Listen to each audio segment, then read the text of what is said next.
Hello and welcome to SentinelOne presents Cyber Superheroes, unveiling the unsung heroes of security in association with ETCISO. I'm Ravi Rathnam and welcome to what promises to be an insightful, engaging and hopefully a learning conversation. Now, in an interconnected world that we live in, where most of our lives is on the digital realm, it is also very important to understand what our threats of that life are. Let me give you an example. Like when we think of security, we think of it in the physical sense and we think of our armed forces guarding us at our borders. But what about those guarding us in the digital realm? And that's where the job of a CISO really comes in. Chief Information Security Officers.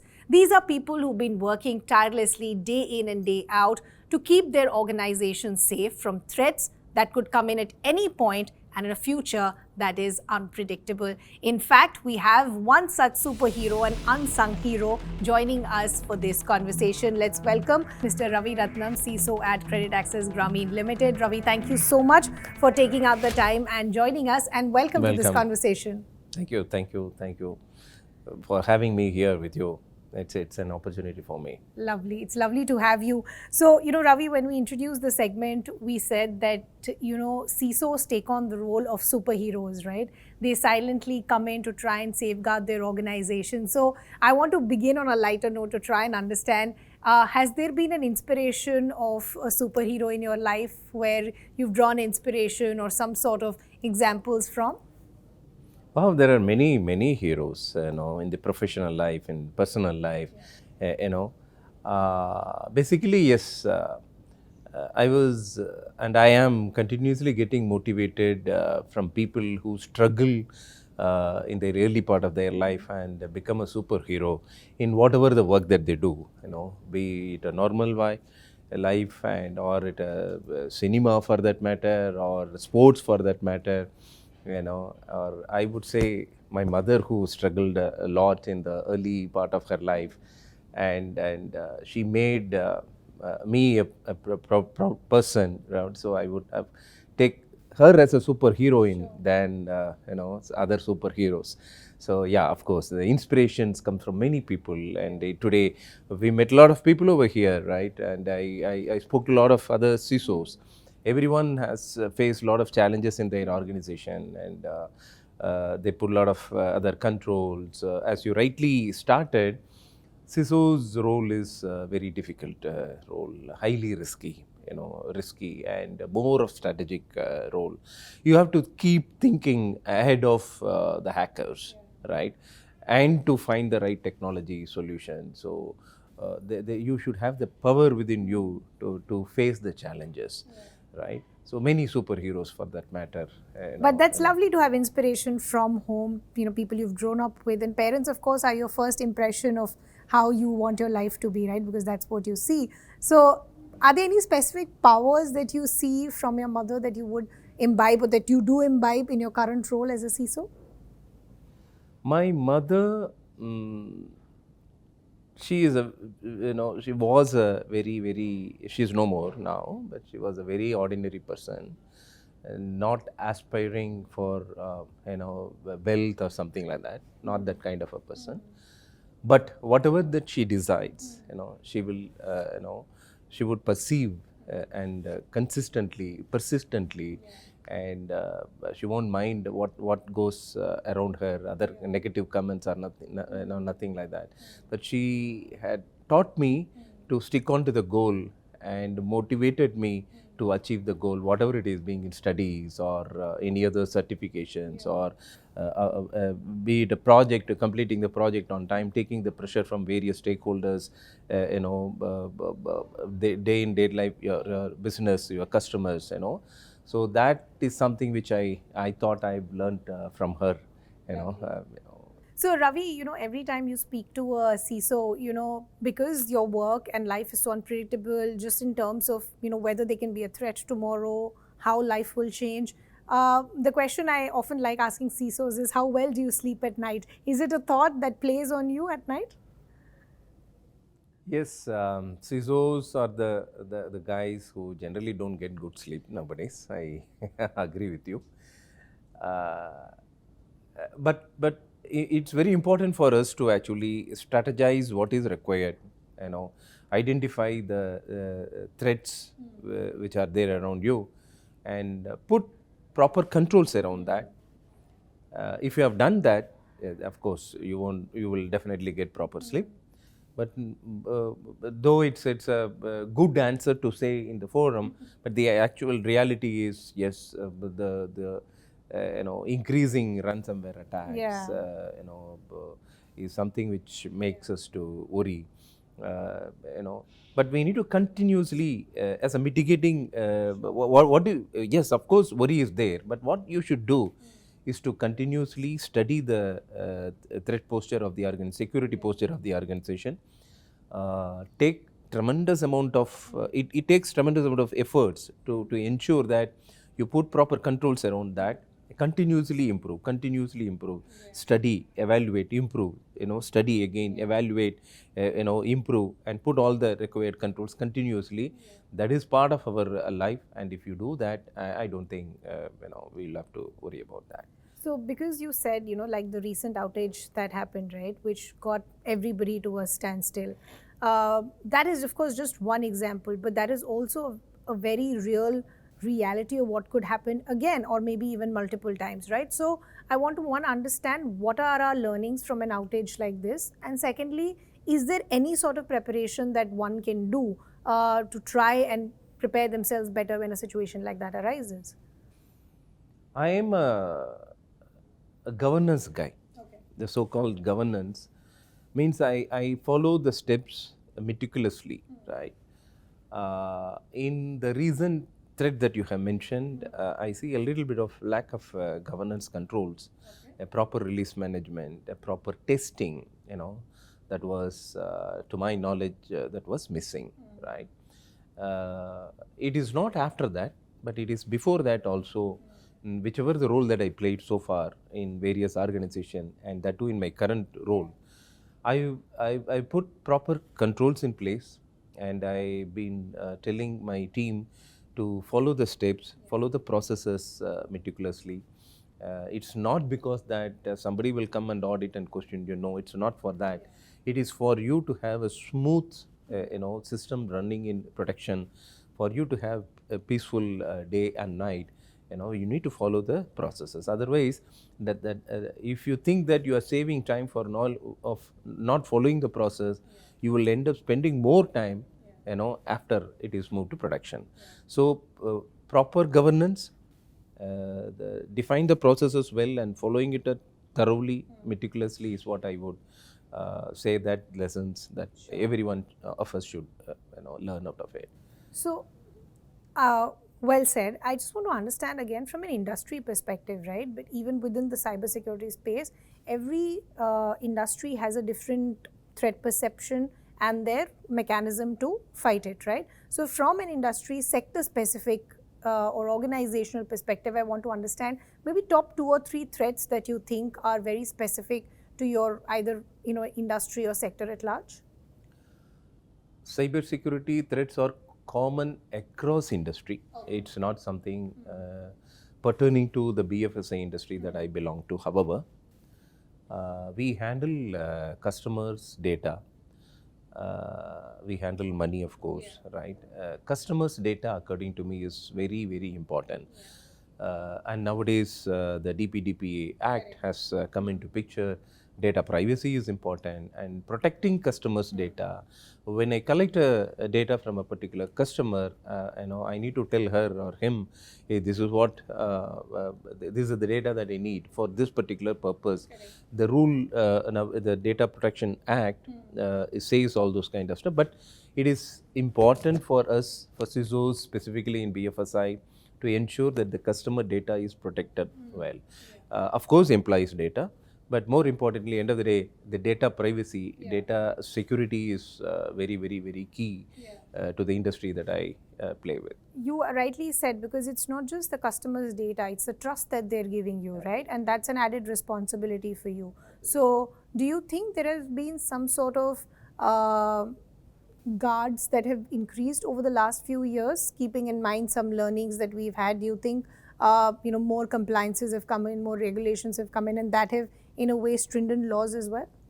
Of course, yes. Specifically in the NBFC sector, there are a lot of regulations. We are regulated by Reserve Bank of India. The controls have increased. The governance practices have increased. DPDPA has come. Master directions from RBI has strengthened, given us a lot of guidelines to actually strengthen us much more than what we were, earlier. But some organization, including ours, we started doing that much ahead of us, right? It's end of the day, it's you. You don't have to wait for anybody to guide you. If it is known to you, better do that. So we have started much ahead of this thing. However, RBI as a regulator entity, we follow their guidelines very thoroughly. No compromise on that. And which is good to hear, because a few years ago when you spoke to a lot of industry people, compliance maybe was not well understood, was seen as a bad thing, but today that has changed, right? You understand why compliance is there. Compliance is there for a reason, and exactly to ensure that the worst case scenario doesn't happen, and that's why you're seeing more adaptability and understanding of that as well. So that's good. The other aspect, of course, that I want to understand is the evolution of technology, right? Artificial intelligence, Gen AI has all managed to seep in, and from a BFSI perspective, again, whether you talk about digital banking, digital transactions, just anything on digital is pretty much how most of our lives are, which means the threat perception is also a lot higher, right? So I want to understand, with the evolution of technology, how is technology like AI safeguarding or ensuring that there is an added protection as far as the BFSI sector is concerned? Yeah, it's a very good question. It's about two things. AI for security is important, and security for AI is also important. One of the other friends quoted that yesterday, right? AI is in picture specifically in security for quite some time. When we talk about EDR, when we talk about SIM, in terms of finding out the anomalies faster, AI started playing the role much ahead. All the SIM tools are now AI enabled, right? User behavior analysis, when we talk about entity analysis, the AI plays it helps us to detect the threat well in advance. It helps us to reduce the false positives, and in many ways, right? Nowadays, AI is actually reducing the pressure from the human to think. It thinks on behalf of us, right? However, fine-tuning that, preparing the right use cases, end of the day, again, it's human. So without AI, yes, it's very difficult to analyze the huge volume of data and come out with a proper, alerting mechanism. So, salute to AI and this technology, and it is evolving. And I'm extremely, happy that we are all part of this particular era, where technology evolution is continuously and going in a rapid speed. Yeah. So, Ravi, what you rightly said is, of course, there is, evolution is going in a rapid speed, but these all become like aids to help CISOs in their organizations, right? So technology is an aid. You need partners, solutions to become another aid. And this is where, someone like SentinelOne comes in to provide that kind of solution, to become that partner. So I want to understand, from a partnership perspective, why SentinelOne? What is it that stood out vis-a-vis the others? SentinelOne is it's a leading player in the market. We like that solution. We like the commitment from the senior management. End of the day, solution is one thing, and the partnership, the people who are actually on the job to implement matters a lot, right? So we liked the team who approached us for the right solution to tackle the problems that were running in our mind, right? The management, the team who implemented,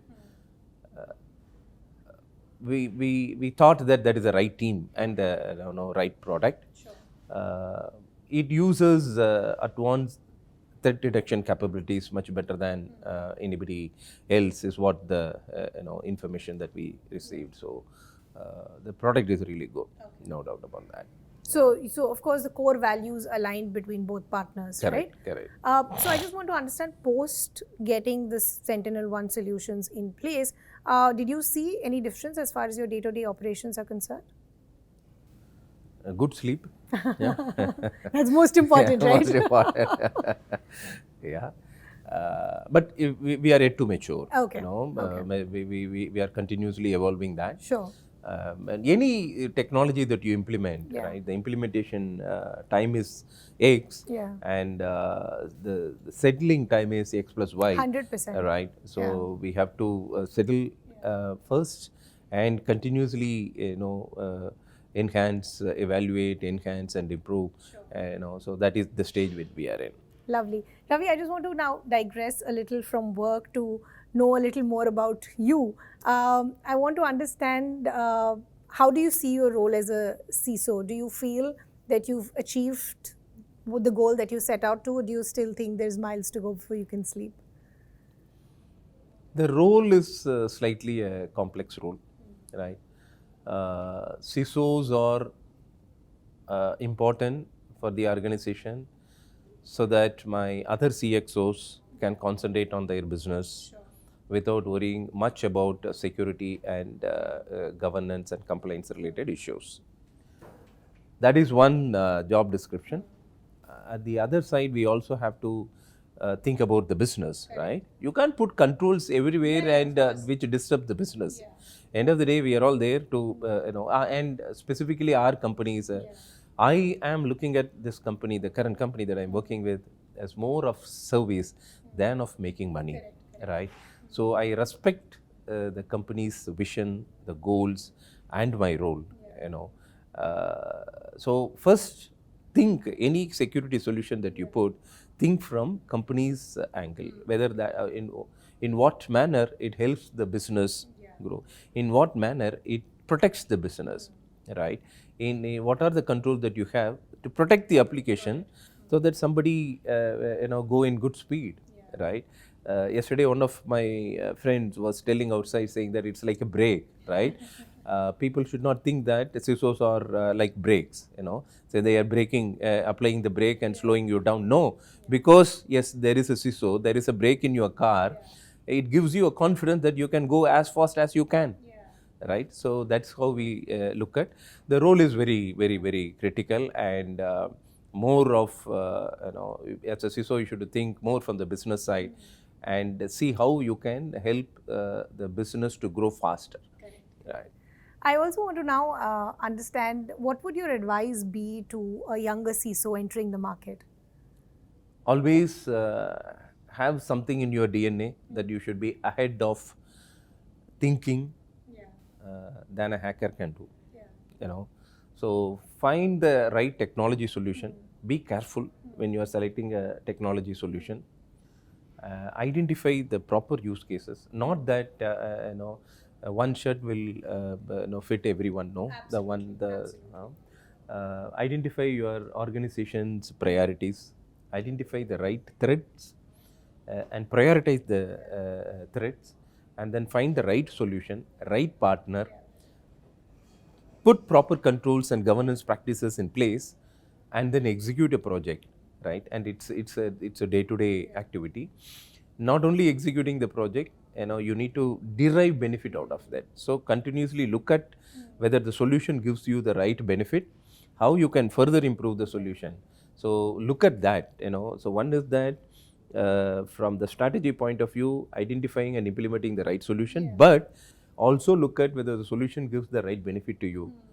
So that is what I would say, that first one everyone will do, second one most will fail. And specifically, since you asked me this question towards my younger CISOs, I would say that the second one is also more important for you. 100%. Yeah. Ravi, this has been a pleasure chatting with you. Thank you so much for taking out the time and joining us for this conversation. Thank you. Hopefully, there will be a lot of learnings for the younger CISOs and even the CISO community at large. But thank you so much. Thank you so much.